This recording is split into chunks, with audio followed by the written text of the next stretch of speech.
144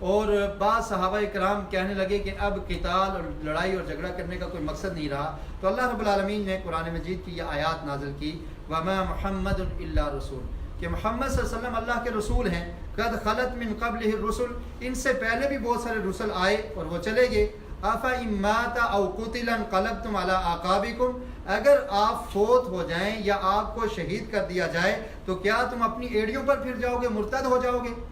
تو اس میں اللہ رب العالمین نے دو لفظ استعمال کیے، ایک موت کا لفظ کہ اگر آپ کو تبھی موت آ جائے یا آپ کو شہید کر دیا جائے تو کیا تم مرتد ہو جاؤ گے، اپنی ایڑیوں پر پھر جاؤ گے؟ اور پھر فرمایا وَمَن يَنقَلِبْ عَلَىٰ عَقِبَيْهِ فَلَن يَضُرَّ اللَّهَ شَيْئًا، اور جو اپنی ایڑیوں پر پھر گیا، مرتد ہو گیا، تو اس کا نقصان اسی کو ہوگا، وہ اللہ تعالیٰ کا کوئی نقصان نہیں کر سکتا۔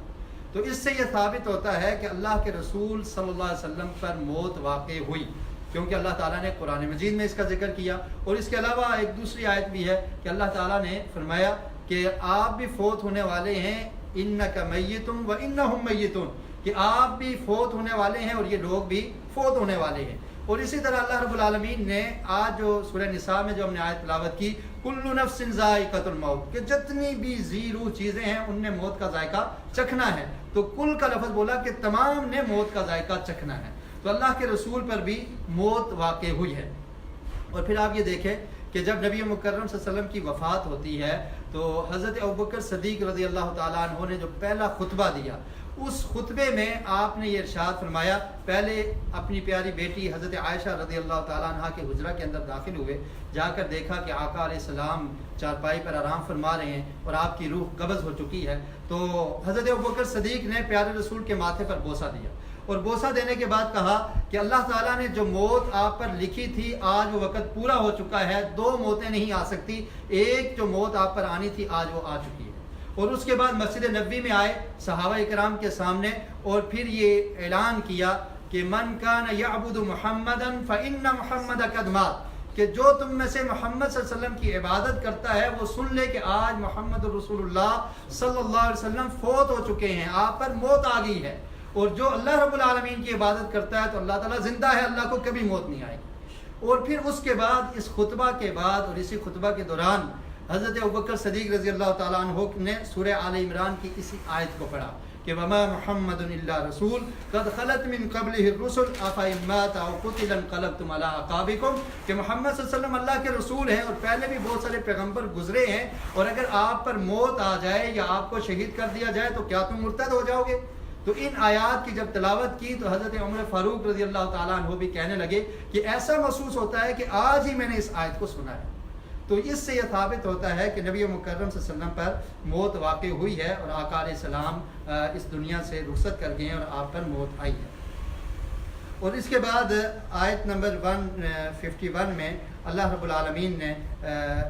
غزوہ بدر کا ذکر کیا کہ سنلقی فی قلوب الذین کفروا الرعب بما اشرکوا باللہ ما لم ینزل بہ سلطانا، کہ ہم نے کافروں کے دل میں آپ کا رعب ڈال دیا ہے کیونکہ وہ اللہ کے ساتھ شرک کرتے ہیں، اور جو مشرک ہوتا ہے تو اس پر مواحد کا رعب ہوتا ہے۔ تو اسی طرح جو مشرک تھے اور وہ کافر جو مشرک تھے تو اللہ تعالیٰ نے فرمایا کہ ہم نے آپ کا رعب ان کے دلوں میں ڈال دیا۔ تو نبی مکرم صلی اللہ علیہ وسلم کا رعب بھی کافروں پر ہوتا تھا، اور جو آپ صلی اللہ علیہ وسلم کی امتی ہی ہے، پیروکار ہیں، ان کا رعب بھی مشرکین پر ہوا کرتا تھا۔ اور اس کے بعد یہ غزوہ احد کا اس میں تفصیلی ذکر ہے، اور اللہ رب العالمین نے غزوہ احد کے بارے میں یہاں پر بیان کیا اور فرمایا کہ اگر تمہیں زخمیں پہنچی ہیں تو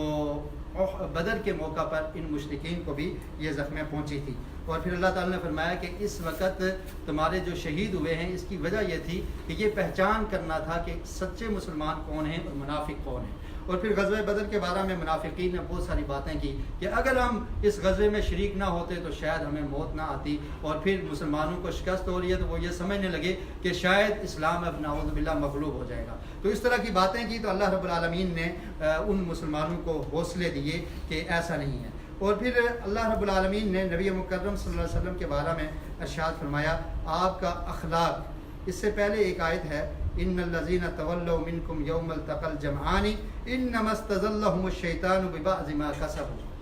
جب غزوہ احد ہوا تو لڑائی اتنی شدید تھی، یا جب دوبارہ اٹیک کیا مشرکین نے، خالد بن ولید رضی اللہ تعالیٰ عنہ جو اس وقت کافروں کے لشکر کے سردار تھے، تو انہوں نے جب دوبارہ اٹیک کیا تو مسلمانوں کا بہت زیادہ نقصان ہوا۔ نبی مکرم صلی اللہ علیہ وسلم کے دندان مبارک شہید ہو گئے اور 70 سے زائد صحابہ کرام شہید ہوئے، اور اس وقت کچھ لوگ میدان سے بھاگ نکلے۔ تو میدان سے بھاگنا یہ ایک یعنی آپ سمجھ لیں کہ اس کو خوبی نہیں بلکہ خامی تصور کیا جاتا تھا۔ تو بعد میں کچھ لوگوں نے باتیں کرنا شروع کر دی، تو اللہ رب العالمین نے ان کے بارے میں قرآن مجید کی یہ آیت نازل کر دی، فرمایا کہ یہ شیطان نے ان کو پھسلایا ہے کہ یہ میدان سے نبی مکرم صلی اللہ علیہ وسلم کی موجودگی میں وہاں سے کچھ لوگ بھاگ نکلے، تو یہ اللہ رب العالمین نے فرمایا کہ شیطان کی وجہ سے، شیطان نے ان کو پھسلایا ہے۔ اور اس کے بعد یہ اعلان کر دیا کہ وَلَقَدْ عَفَا اللَّهُ عَنْهُمْ، کہ اللہ تعالیٰ نے ان سب کو معاف کر دیا ہے۔ اب کسی آدمی کی یہ کوشش نہیں ہونی چاہیے کہ وہ صحابہ کرام کے بارے میں طعن و تشنیع کرے، اور خاص کر کے حضرت عثمان رضی اللہ تعالیٰ عنہ کے بارے میں یہ کہا جاتا ہے کہ وہ غزوہ احد میں شریک نہ ہوئے، تو ان کے بارے میں کہا جاتا ہے۔ حضرت عبداللہ بن عمر رضی اللہ تعالیٰ عنہما سے کسی نے سوال کیا کہ حضرت عثمان غزوہ احد میں شریک نہ تھے، تو وہ کہنے لگے کیا تم نے قرآن مجید کی آیت نہیں پڑھی؟ اللہ تعالیٰ نے ان کو معاف کر دیا، تو ہم کون ہوتے ہیں ان کے بارے میں گفتگو کرنے والے یا طعن و تشنیع کرنے والے؟ اور تو قرآن مجید میں یہ دو جگہ پر، یعنی اسی صورت میں دو جگہ پر اللہ تعالیٰ نے یہ اعلان کیا کہ وَلَقَدْ عَفَا اللَّهُ عَنْهُمْ، اللہ تعالیٰ نے ان کو معاف کر دیا ہے۔ صحابہ کرام کی اتنی نیکیاں ہیں کہ اس کے سامنے اگر یہ تھوڑی سی خطا ہے تو اس کی کوئی حیثیت نہیں ہے، اور جس کو اللہ تعالیٰ معاف کر دے اس کے بارے میں اپنی زبان دراز کرنا یہ قطعاً درست نہیں ہے۔ اور اس کے بعد اللہ رب العالمین نے سورت اس آیت نمبر 159 میں ارشاد فرمایا، نبی مکرم صلی اللہ علیہ وسلم کے اخلاق کو بیان کیا کہ صحابہ کرام کو دوبارہ جمع کرنا یہ آپ کے اخلاق کی وجہ سے ہے۔ فرمایا فَبِمَا رَحْمَةٍ مِّنَ اللَّهِ لِنْتَ لَهُمْ، کہ اللہ تعالیٰ کی یہ رحمت ہے کہ ہم نے آپ کو نرم کر دیا ہے، آپ نرم ہیں۔ وَلَوْ كُنْتَ فَظًّا غَلِيظَ الْقَلْبِ لَانفَضُّوا مِنْ حَوْلِكَ، اور اگر آپ سخت دل ہوتے تو یہ صحابہ کرام کبھی بھی آپ کے ارد گرد جمع نہ ہوتے، یہ آپ سے دور ہو جاتے۔ فَاعْفُ عَنْهُمْ، تو فرمایا کہ یہ آپ کی نرمی کی وجہ سے، آپ کے حسن اخلاق کی وجہ سے، یہ اخلاق بھی پیارے رسول صلی اللہ علیہ وسلم کا بہت اعلیٰ ہے، اور آپ نرمی برتا کرتے تھے، سختی نہیں کیا کرتے تھے، تو فرمایا کہ اس لیے یہ صحابہ کرام اور مسلمان آپ کے گرد جمع ہیں، اور اگر آپ کا دل سخت ہوتا، غلیظ القلب اگر آپ ہوتے، لَانفَضُّوا مِنْ حَوْلِكَ، تو یہ آپ کے قریب کبھی یہ صحابہ کرام جمع نہ ہوتے۔ تو پھر فرمایا کہ آپ ان سے درگزر کیجئے۔ اگر غزوہ احد میں کوئی ایسی خطا بھی ہوئی ہے کہ وہ میدان سے ہٹ گئے ہیں، تو اللہ تعالیٰ نے کیا فرمایا؟ فَاعْفُ عَنْهُمْ، آپ ان سے درگزر کیجئے۔ وَاسْتَغْفِرْ لَهُمْ، اور اللہ رب العالمین سے ان کے لیے دعا کیجئے کہ اللہ تعالیٰ ان کو معاف کر دے۔ وَشَاوِرْهُمْ فِي الْأَمْرِ، اور پھر تیسرا اصول یہ بتایا کہ اپنے ساتھیوں کے ساتھ نرمی بھی کرنی ہے، اور یہ ایک لیڈر کی یہ شان ہونی چاہیے کہ وہ غلطیوں سے درگزر کرے، لوگوں کو اپنے قریب کرے نرمی کے ساتھ۔ تو پھر فرمایا کہ ان سے درگزر بھی کریں، اور پھر ان کے لیے دعا کریں کہ اگر ان سے کوئی غلطی ہو گئی ہے تو دعا کریں کہ اللہ تعالیٰ ان کو معاف کر دے، اور پھر فرمایا کہ ان کو مشورے سے دور نہیں رکھنا۔ وَشَاوِرْهُمْ فِي الْأَمْرِ، کوئی بھی معاملہ پیش آئے تو ان سے مشورہ کرنا ہے۔ اللہ رب العالمین کی طرف سے نبی مکرم صلی اللہ علیہ وسلم کو وحی نازل ہوتی تھی، لیکن کوئی ایسا معاملہ جس میں واضح وحی نہ ہوتی تو اللہ کے رسول مشورہ کیا کرتے تھے۔ آپ دیکھ لیں غزوہ بدر کے موقع پر نبی مکرم صلی اللہ علیہ وسلم نے صحابہ کرام سے مشورہ طلب کیا۔ سعد بن عبادہ کھڑے ہوئے، حضرت ابوبکر صدیق، عمر فاروق کھڑے ہوئے، بلکہ سعد بن عبادہ نے کہا کہ اللہ کے رسول آپ ہم سے مشورہ چاہتے ہیں، ہم آپ کا ساتھ دیں گے، اگر سمندر میں گھوڑے دوڑانے پڑ گئے تو ہم دوڑانے کے لیے تیار ہیں، تو ہم آپ کے ساتھی ہیں، ہم کبھی ایسا نہیں کہیں گے کہ آپ اور آپ کا رب جا کر قتال کرو، ہم یہاں پر بیٹھے ہوئے ہیں، جس طرح موسیٰ علیہ السلام کی قوم نے کہا تھا، ہم ایسا نہیں کریں گے۔ تو اللہ کے رسول مشورہ لیا کرتے تھے، اور پھر فرمایا کہ مشورہ کرنے کے بعد، آج بعض لوگ یہ سمجھتے ہیں کہ جمہوریت اور مشورہ یہ ایک ہی چیز ہے، کہ جمہوریت میں بھی کیا ہوتا ہے؟ ووٹ لیا جاتا ہے، اور مشورے میں کیا ہوتا ہے؟ رائے لی جاتی ہے، حالانکہ ان کے درمیان زمین و آسمان کا فرق ہے۔ جمہوریت میں ووٹ ہر ایک سے لیا جاتا ہے، ایک اہل علم ہے، ایک کم علم والا ہے، ایک جاہل ہے، ایک جس کو دکھتا نہیں، جس کے پاس کوئی بصیرت اور کوئی علم نہیں، مرد عورت سب کا ووٹ برابر ہے، اور پھر کثرت کی بنا پر فیصلہ ہوتا ہے کہ جس طرف زیادہ ہوں گے اس طرف فیصلہ کیا جائے گا، جبکہ مشورے میں اہل علم سے مشورہ لیا جاتا ہے، اور جو لوگ اس معاملے کے بارے میں جانتے ہوتے ہیں ان سے مشورہ لیا جاتا ہے۔ اگر جہاد اور قتال کا موقع ہے تو مجاہدین سے مشورہ لیا جائے گا، فورسز سے مشورہ لیا جائے گا، اور اگر کوئی علم والا مسئلہ ہے تو علماء سے مشورہ لیا جائے گا۔ تو یہ مشورے کا تقاضا ہے، اور پھر مشورے میں یہ ضروری نہیں ہوتا کہ اگر 20 آدمی ہیں تو 15 ایک طرف ہیں تو ان کی بات کو قبول کیا جائے. بس اوقات 5 کے مشورے کو قبول کر کے امیر کو یہ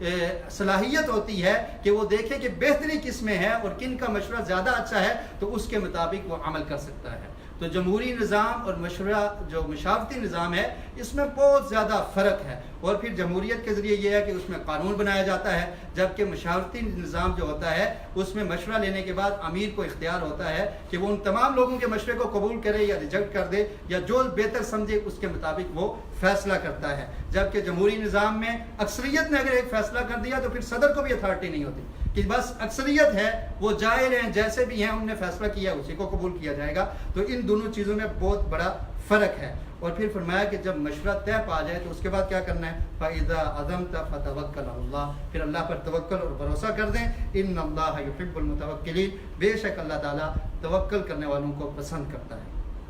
تو اس کے بعد اللہ رب العالمین نے ایک مومنین پر ایک ایسا احسان کا ذکر کیا. آیت نمبر 64 ہے، فرمایا لَقَدْ مَنَّ اللَّهُ عَلَى الْمُؤْمِنِينَ إِذْ بَعَثَ فِيهِمْ رَسُولًا مِّنْ أَنفُسِهِمْ، کہ ہم نے مومنین پر احسان کیا کہ ایک رسول بھیجا من انفسہم، انہی میں سے، کن میں سے؟ انسانوں میں سے. اور قرآن مجید کی بے شمار آیات دلالت کرتی ہیں کہ جتنے بھی رسل اور پیغمبر آئے وہ کیا تھے؟ بشر تھے، انسان تھے. اور اسی طرح سورہ کاف کی وہ آخری آیت جس میں اللہ رب العالمین نے فرمایا کہ آپ کہہ دیجئے انما انا بشر مثلکم، کہ میں تمہاری طرح کا بشر ہوں. تو اس آیت میں بھی اللہ تعالیٰ نے یہ فرمایا کہ لقد من اللہ علی المؤمنین، ہم نے مومنین پر یہ احسان کیا ہے اذ بعث فیہم رسولا، کہ ان میں ایک رسول بھیجا من انفسہم، جو انہی میں سے تھا.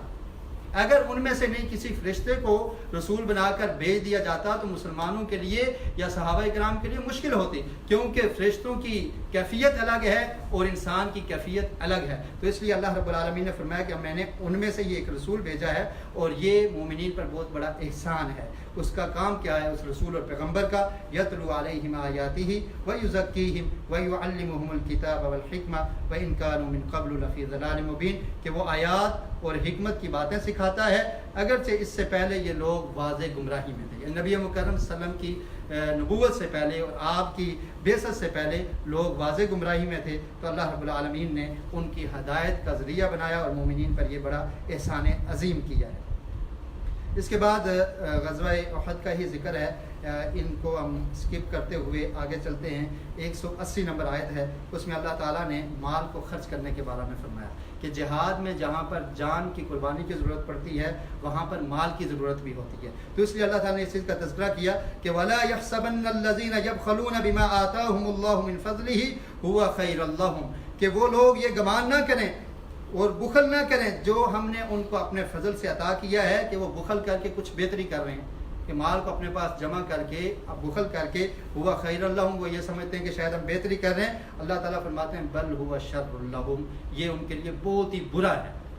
اور کیا ہوگا؟ سیطوقون ما بخلوا به یوم القیامہ، جو بخل کر کے ان نے مال کو جمع کیا ہے قیامت کے دن یہ ان کے گلے کا توق بن جائے گا اور ان کے گلے میں ڈالا جائے گا. اور اللہ کو اس مال کی ضرورت نہیں ہے. وَلِلَّهِ مِيرَاثُ السَّمَاوَاتِ وَالْأَرْضِ، اللہ کے لیے آسمان و زمین کی میراث ہے. وَاللَّهُ بِمَا تَعْمَلُونَ خَبِيرٌ، لیکن جو لوگ بخل کرتے ہیں ان کو بخل کرنے سے منع کیا کہ تم اللہ کے راستے میں مال کو خرچ کیا کرو. اور یہ زکوٰۃ کو نہ دینے والوں پر بھی یہ آیت فٹ ہوتی ہے کہ وہ لوگ جو زکوٰۃ ادا نہیں کرتے تو نبی مکرم صلی اللہ علیہ وسلم نے فرمایا کہ قیامت کے دن ان کا مال سانپ کی صورت میں بن کے ان کو ڈسے گا اور ان کے گلے میں وہ توق کی صورت میں ڈال دیا جائے گا. تو اس کے بعد یہودیوں نے اور منافقین نے جب نبی مکرم صلی اللہ علیہ وسلم نے فنڈ کے لیے کہا کہ مال دیا جائے تو انہوں نے باتیں کرنا شروع کر دی کہ دیکھو جی اب اللہ تعالیٰ کو ہمارے پیسوں کی ضرورت ہے. بلکہ ہم نے پچھلے درس میں جو آیت پڑھی تھی وَمَن يُقْرِضُ اللَّهَ قَرْضًا حَسَنًا، کہ اللہ تعالیٰ کو کون قرض حسنہ دے گا. تو جب یہ کہا تو یہ منافقین اور یہود کہنے لگے کہ اللہ تعالیٰ ہم سے قرض طلب کرتا ہے، اللہ تعالیٰ ہم سے پیسے مانگتے ہیں، اللہ تعالیٰ کو ہمارے پیسوں کی ضرورت ہے. تو اللہ تعالیٰ نے اس کا جواب دیا کہ لَقَدْ سَمِعَ اللَّهُ قَوْلَ الَّذِينَ قَالُوا إِنَّ اللَّهَ فَقِيرٌ وَنَحْنُ أَغْنِيَاءُ، اللہ تعالیٰ نے ان لوگوں کی باتوں کو سن لیا ہے جو یہ کہتے ہیں کہ اللہ فقیر ہے اور ہم غنی ہیں. ان کی باتوں کو اللہ تعالیٰ نے سن لیا ہے. سَنَكْتُبُ مَا قَالُوا، اور ہم لکھ رہے ہیں جو وہ کہتے ہیں. وَقَتْلَهُمُ الْأَنْبِيَاءُ، اور یہ یہودی ایسے بدبخت ہیں کہ اللہ کے بارے میں انہوں نے یہ جسارت کی ہے اور اس سے پہلے انہوں نے انبیاء کو بھی قتل کیا ہے. وَنَقُولُ ذُوقُوا عَذَابَ الْحَرِيقِ، قیامت کے دن ہم ان کو کہیں گے کہ جو تم باتیں کرتے تھے اس کے بدلے جہنم کا عذاب تم آج چکھو. اس کے بعد وہی آیت جس کا میں ابھی تذکرہ کر چکا ہوں کہ اللہ رب العالمین نے یہود کی اور خاص کر کے منافقین کے بارے میں جو موت سے ڈرتے تھے تو فرمایا کہ کل نفس ذائقۃ الموت، کہ تمام کے تمام نفس جتنے بھی ہیں ان نے موت کا ذائقہ چکھنا ہے، موت سے کوئی نہیں بچ سکتا۔ وَإِنَّمَا تُوَفَّوْنَ أُجُورَكُمْ يَوْمَ الْقِيَامَةِ، اور قیامت کے دن تمہیں پورا بدلہ دیا جائے گا، پورا جو تم کرتے ہو اس کا پورا بدلہ ملے گا۔ تو اس سے یہ معلوم ہوتا ہے کہ دنیا میں اگر نیکی کا کوئی صلہ مل جائے تو وہ پورا نہیں ہے، یہ تو کچھ مل جاتا ہے اور بسا اوقات نیکی کا صلہ نہیں ملتا۔ کتنے لوگ شکوہ کرتے ہیں کہ فلاں سے میں نے اتنی ہمدردی کی، اس سے میں نے اتنا احسان کیا، لیکن اس نے میرے احسان کا بدلہ ہی نہیں دیا، بڑا عجیب آدمی تھا۔ تو اللہ کے لیے کام کرنا چاہیے، کیونکہ اللہ تعالیٰ کیا فرماتے ہیں کہ جو بھی تم عمل کرو گے تو توفون اجورکم یوم القیامہ، پورے کا پورا بدلہ دیا جائے گا۔ اور اسی طرح برزخ کی زندگی میں انسان کو وہ انعام اور اکرامات ملتے ہیں تو یہ بھی نامکمل ہیں، لیکن قیامت کے دن جنت کی صورت میں پورا بدلہ ملے گا۔ اور فرمایا کہ اس دن اصل کامیابی ہے۔ آگے فرمایا فمن زحزح عن النار وادخل الجنۃ فقد فاز، کہ اس دن جو جہنم سے بچا دیا گیا اور جنت میں جس کو داخلہ مل گیا تو وہی انسان کامیاب ہے۔ اور پھر دنیا کی حقیقت بیان کر دی، وما الحیات الدنیا الا متاع الغرور، کہ دنیا ایک دھوکے کا سامان ہے، دنیا کی کوئی حیثیت نہیں ہے، یہ دھوکے کا سامان ہے۔ اس کے بعد ہم سورۃ النساء کی طرف چلتے ہیں۔ سورہ نساء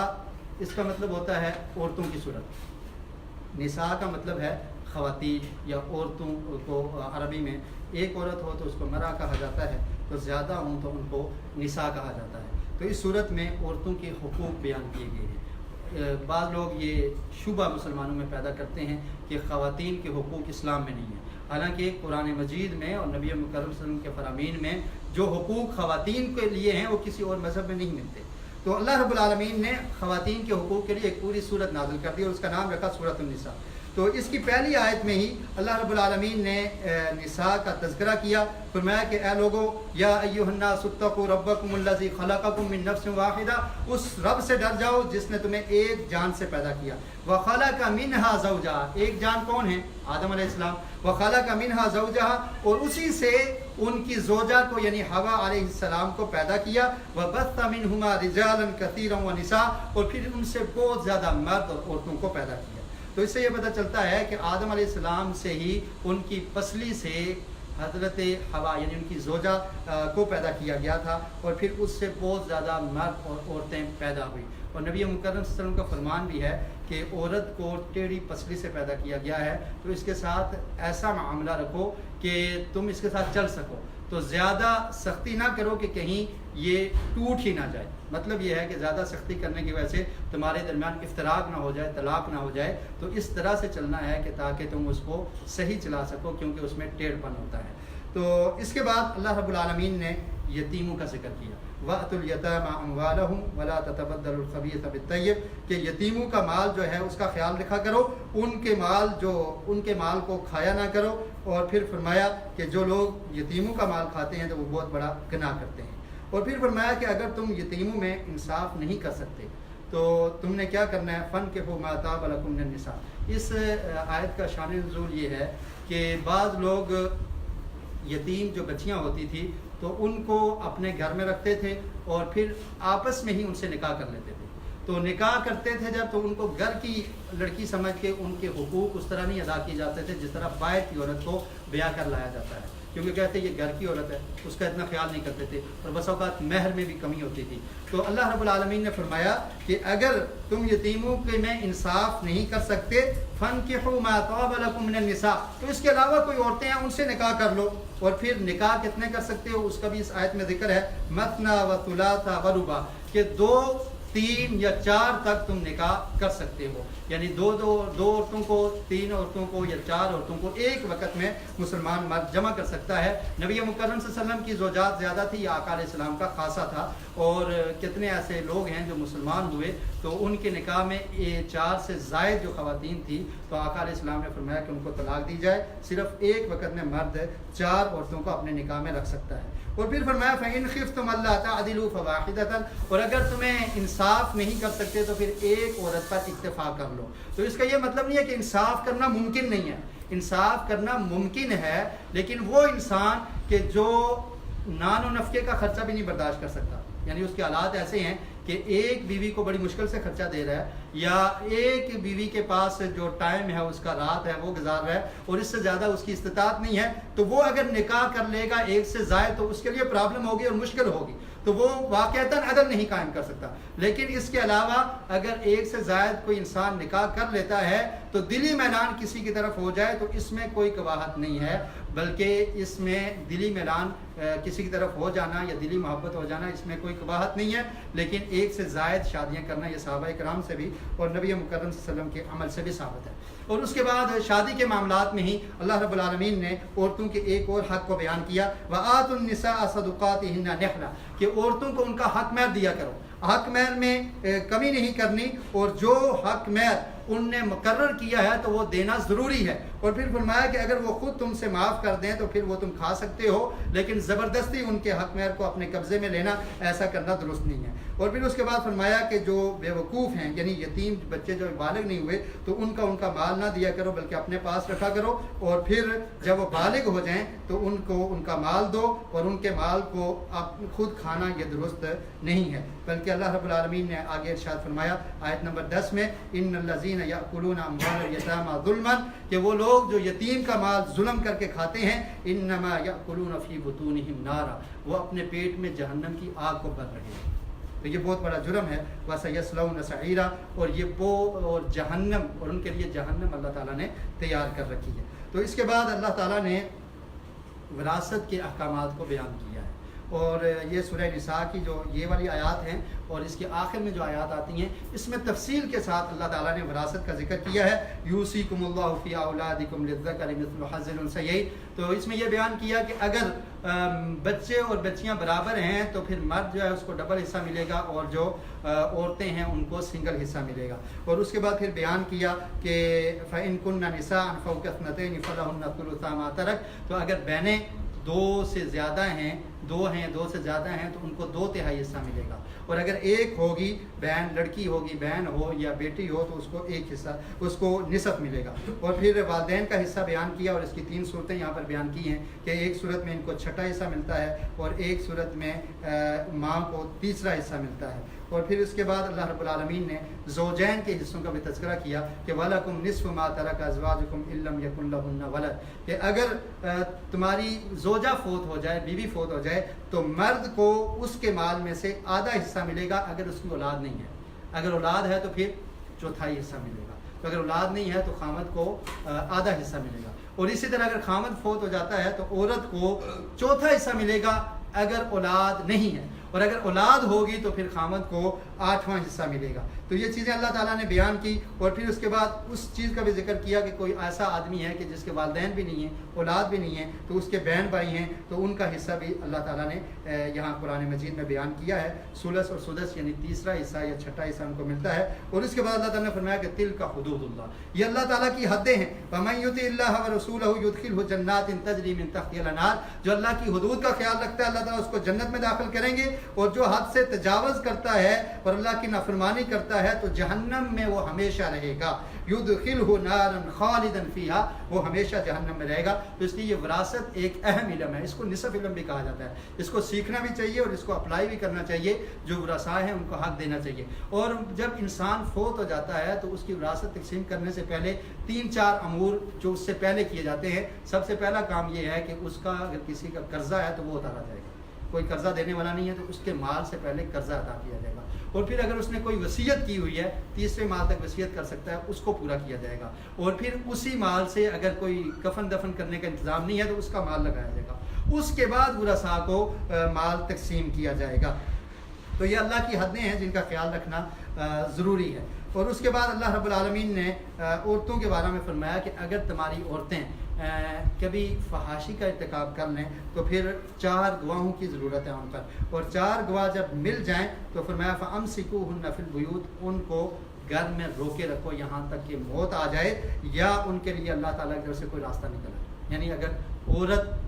بدکاری کر لیتی ہے، شادی شدہ عورت ہے، تو فوری اس پہ حد نافذ نہیں ہوگی بلکہ پہلے 4 گواہوں کی ضرورت ہوگی، کیونکہ یہ بہت بڑا معاملہ ہے، تو اس لیے گواہوں کی بھی کثیر تعداد، یعنی 4 شریعت نے رکھی ہیں. اور اگر اس پہ گواہ مل جاتے ہیں تو پھر اس کو اگر شادی شدہ ہے تو رجم کیا جائے گا. یہ سورہ نور کی آیات میں اس کا ذکر ہے. اور اگر شادی شدہ نہیں ہے تو ان کو 100 کوڑوں کی سزا دی جائے گی. اور اگر کسی نے ویسے تہمت لگائی ہے اور وہ 1 گواہ ہوا 2 گواہ ہوئے اور وہ 4 گواہ پورے نہ ہوئے, وہ تہمت ثابت نہ ہوئی, تو یہ حد ان پر نافذ ہو جائے گی. ان کو 80 کوڑے لگیں گے جو کسی پاک دامن عورت پہ اپنی طرف سے کوئی تہمت لگانے کی کوشش کرتے ہیں. اور اس کے بعد اللہ رب العالمین نے یہ فرمایا کہ تم عورتوں کو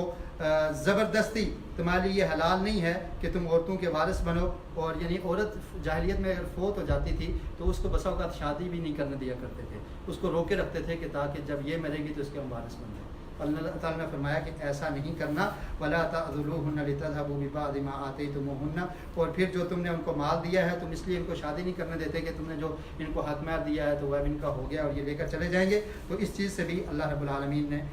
منع کیا. اور پھر فرمایا کہ اگر تم طلاق دینا چاہتے ہو تو جو حق مہر تم نے ان کو دے دیا ہے وہ ان سے واپس لینے کا تمہارا کوئی حق نہیں ہے, تم ان سے واپس قطعاً نہیں لے سکتے. اور اس کے بعد اللہ تعالیٰ نے فرمایا جاہلیت کی ایک رسم تھی کہ اگر کوئی آدمی اس کے باپ نے کسی عورت سے نکاح کیا ہوا ہے تو وہ فوت ہو جاتا ہے تو ستیلی ماں سے بھی نکاح کر لیا کرتے تھے. تو اللہ تعالیٰ نے قرآن مجید میں اس سے ممانعت کر دی. وَلَا تَنْكِحُوا مَا نَكَحَ آبَاؤُكُم مِّنَ النِّسَاءِ إِلَّا مَا قَدْ سَلَفَ, کہ جن سے تمہارے باپوں نے نکاح کیا تم ان سے نہیں نکاح کر سکتے. یعنی جو تمہاری ستیلی مائیں ہیں ان سے تمہارا نکاح قطعاً نہیں ہو سکتا. اور یہ بہت بڑی فحاشی ہے اور بہت بڑا گناہ کا کام ہے. اور اس کے بعد اللہ رب العالمین نے آیت نمبر 23 میں وہ رشتے جن کا ذکر کر دیا جن سے نکاح قطعاً نہیں ہو سکتا. وہ کون کون سے ہیں مختصر میں آپ کو ذکر کر دیتا ہوں. حرمت علیکم امہاتکم, ماں سے نکاح کرنا درست نہیں ہے. اور ماں سے اوپر دادی نانی یہ بھی اسی میں آتی ہیں. وبناتکم, بیٹیوں سے اور بہنوں سے اور پھوپھیوں سے, خالہ سے اور بھتیجی سے, اور اسی طرح جو بھانجیاں ہیں ان سے نکاح نہیں ہو سکتا. اور جو دودھ پلایا جن عورتوں نے تمہیں ان سے نہیں ہو سکتا. اور ان کی جو تمہاری رضائی جو بہنیں ہیں ان سے نہیں ہو سکتا. اور اسی طرح امہات نسائکم, تمہاری جو ساس ہے یعنی تمہاری بیوی کی جو ماں ہے اس سے نکاح نہیں ہو سکتا. اور اسی طرح اس کی نانی وغیرہ اوپر تک ان سے نکاح حرام ہے. اور اسی طرح فرمایا کہ تمہاری جو بیوی ہے اس کی پہلے خاوند سے جو بیٹی ہے تو اس سے بھی تمہارا نکاح نہیں ہو سکتا اگر تم نے اس کو بیوی بنا لیا ہے, یعنی حقوق ادا کر لیے ہیں تو اب نہیں ہو سکتا. اگر نکاح نہیں کیا, صرف نکاح ہوا ہے اور اس کے بعد طلاق ہو گئی ہے تو پھر آگے یہ ہو سکتا ہے. اور اس کے بعد فرمایا وَحَلَائِلُ أَبْنَائِكُمْ, تمہارے بیٹوں کی بیویاں یعنی تمہاری بہویں جو ہیں, اگر بیٹا فوت بھی ہو جائے تو بہو سے نکاح نہیں ہو سکتا, یہ حرام ہے. اور فرمایا وَأَن تَجْمَعُوا بَيْنَ الْأُخْتَيْنِ, 2 بہنوں کو ایک نکاح میں جمع نہیں کیا جا سکتا. اور اس کے علاوہ بعض چیزیں احادیث میں ذکر ہیں کہ پھوپھی اور بھتیجی کو ایک نکاح میں نہیں جمع کیا جا سکتا, خالہ اور بہنجی کو نہیں جمع کیا جا سکتا. تو اسی لیے ہم کہتے ہیں کہ حدیث بھی حجت ہے. اور اسی طرح وٹا سٹا کا نکاح یہ بھی درست نہیں ہے جسے نکاح شغار کہا جاتا ہے. تو ان چیزوں کا احادیث میں ذکر ہے. اس کے بعد 5واں سپارہ شروع ہو رہا ہے اور اس میں اللہ تعالیٰ نے فرمایا والمحصنات من النساء الا ما ملکت ایمانکم. اس پہلی آیت میں اللہ تعالیٰ نے نکاح کے متعلق جو چیزیں بیان کی ہیں اس میں یہ فرمایا کہ تم نے ان تبتغوا باموالکم محسنین غیر مسافحین, کہ تم مال دے کر تم نے نکاح کرنا ہے. مطلب کیا ہے کہ حق مال ادا کرنا ضروری ہے. اور نکاح کی نیت ہو غیر مسافحین, زنا کی نیت نہ ہو. مطلب یہ ہے کہ پکا عقد ہو, یہ نہیں ہے کہ میں 1 مہینے کے لیے کر رہا ہوں, 1 سال کے لیے کر رہا ہوں جیسے روافض کرتے ہیں. متع اس کو اسلام نے حرام کر دیا ہے. تو فرمایا کہ نکاح کی نیت ہو, صرف اپنی خواہش کو پورا کرنا یہ مقصد نہ ہو. اور پھر اس کے بعد فرمایا فآتوہن اجورہن فریضہ, کہ تم نے ان کو حق مہر بھی دینا ہے اور اگر وہ تمہیں خود معاف کر دیں تو اس میں کوئی حرج نہیں ہے. اور اس کے بعد اس میں یہ بھی اللہ تعالیٰ نے فرمایا کہ محصنات غیر مسافحات, کہ جو عورتیں جن سے تم نکاح کرنا چاہتی ہو نکاح مقصد ہو, زنا مقصد نہ ہو, اور وہ چھپی دوستی پکڑنے والے نہ ہوں. یعنی نکاح سے پہلے یا نکاح یا یہ مقصد ہو کہ صرف فرینڈ شپ یا اس طرح کے کام, تو اس کو اسلام نے اس چیز سے منع کیا ہے. اور اس کے بعد آیت نمبر 33 اور 34 اور اس کے بعد انشاءاللہ ہم ختم کریں گے. اس میں اللہ رب العالمین نے مردوں کے حق بیان کیے ہیں. الرجال قوامون علی النساء, کہ مرد جو ہیں ان کو اللہ تعالیٰ نے حاکم بنایا ہے عورتوں پر. کیونکہ ان کا زیادہ حق ہے، اللہ تعالیٰ نے ان کو فضیلت دی ہے۔ یہ دو وجہ سے ہے کہ ایک تو وہ جسمانی طور پہ قوت والے ہوتے ہیں، مقابلہ کر سکتے ہیں، وَبِمَا أَنفَقُوا مِنْ أَمْوَالِهِمْ، اور دوسری ان کی ذمہ داری ہوتی ہے کہ وہ اپنے گھر پہ مال کو خرچ کریں گے۔ تو اس لیے اللہ تعالیٰ نے ان کو فوقیت دی ہے اور ان کو یہ فضیلت دی ہے کہ نان و نفقہ بھی گھر والوں کے ان کے ذمہ ہے، تو اس لیے ان کو فضیلت حاصل ہے۔ اور پھر فرمایا فَالصَّالِحَاتُ قَانِتَاتٌ حَافِظَاتٌ لِلْغَیْبِ، عورتوں کی اور نیک بیویوں کی صفات بیان کی کہ وہ نیک بیویاں کیسی ہوں، قانتات، فرما بردار ہوں، اللہ کی بھی فرما بردار اور خامند کی بھی اطاعت کرنے والی، حافظات للغیب، اور جب خامد ان سے غائب ہو تو اپنے آپ کی حفاظت کرنے والی ہوں، پاک دامنی کی، اور اس کے مال کی بھی حفاظت کرنے والی ہوں۔ تو ایسی خواتین کی اللہ تعالیٰ نے صفات بیان کی کہ وہ نیک ہیں، اور نبی مکرم صلی اللہ علیہ وسلم کا فرمان بھی ہے کہ عورت، نیک عورت وہ ہوتی ہے کہ جب خامد اس کو کوئی حکم دے تو اس کی بات کو قبول کر لے، اس کی اطاعت کرے، اور جب اس کی طرف دیکھے تو وہ اس کو خوش کر دے، اور جب وہ گھر سے غائب ہو تو اپنی بھی اور اپنی جان کی بھی اور اس کے مال کی بھی حفاظت کرے۔ اور پھر فرمایا کہ واللاتی تخافون نشوزہن، اگر تم اس بات سے خوف زدہ ہو کہ تمہاری عورت تمہارے ساتھ بد اخلاقی کرتی ہے، تمہارا حکم نہیں مانتی، نافرمانی کرتی ہے، تو پھر اللہ تعالیٰ نے 3 طریقے بیان کیے ہیں۔ پہلا طریقہ کیا ہے، فَعِظُوهُنَّ،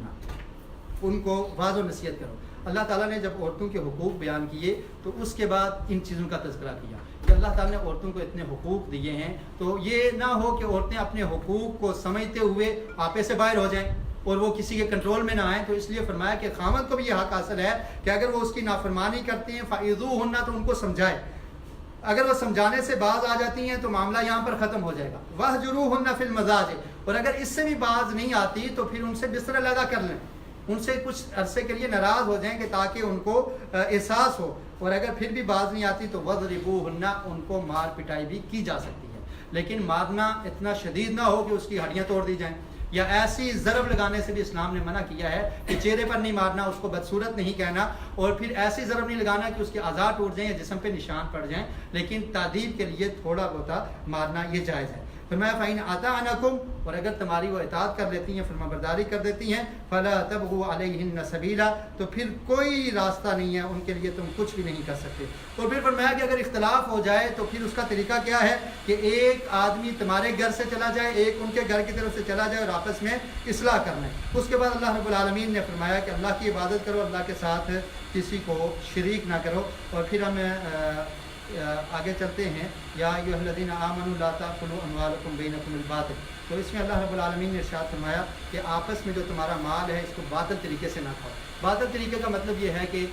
کسی کا مال ہڑپ کر لینا، رشوت کے طور پہ لے لینا، چوری کر لینا، یہ درست نہیں ہے۔ فرمایا کہ اگر تمہارے درمیان تجارت ہو تو تجارت کے ذریعے تم وہ مال ایک دوسرے کا یعنی رضامندی کے ساتھ نفع کی صورت میں کھا سکتے ہو، لیکن اس کے علاوہ اس طرح کسی کا مال ہڑپ کرنا اور باطل طریقے سے کھانا یہ قطعاً درست نہیں ہے۔ اور اس کے بعد اللہ رب العالمین نے شرک کی مذمت بیان کرتے ہوئے فرمایا کہ ان اللہ لا یغفر ان یشرک بہ، یہ آیت نمبر 48 ہے کہ اللہ تعالیٰ